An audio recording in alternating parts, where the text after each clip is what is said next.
The board wants to meet with the City Commission to discuss the agreement that the County Commission has approved and proposed to the city.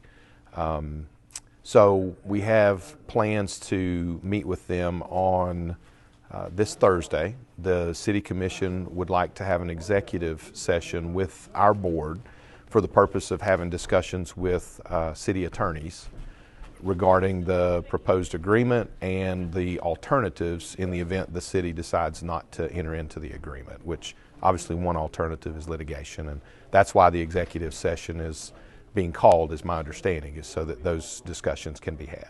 My understanding is that 2 weeks after this executive session, so the executive session will be this Thursday, which I believe is March 5th, and so 2 weeks later, March 19th, I guess, there would be a City Commission meeting at which the City Commission would consider officially in front of the public the agreement and whether the City Commission is inclined to pursue the agreement or pursue other alternatives.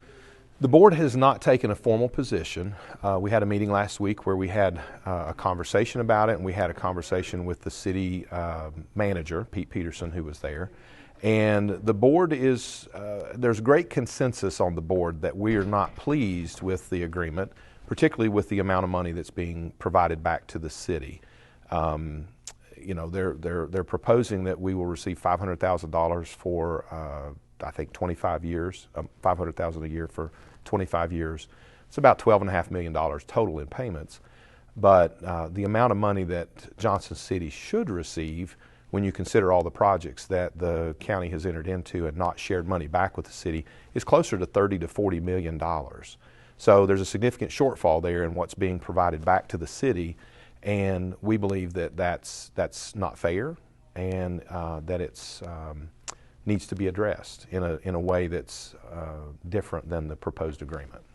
The intent was that we would meet with them tonight during their agenda meeting, and as a result of our meeting last week, the City Commission decided that they wanted to have this executive session so that conversation could be had again with the attorneys. And you know, we don't have the ability to pursue litigation ourselves. That's something that the city would have to initiate.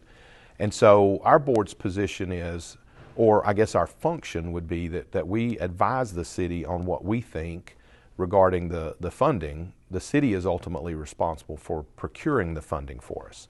And if they believe that this is a better approach than pursuing other alternatives such as litigation or others, then that's their prerogative.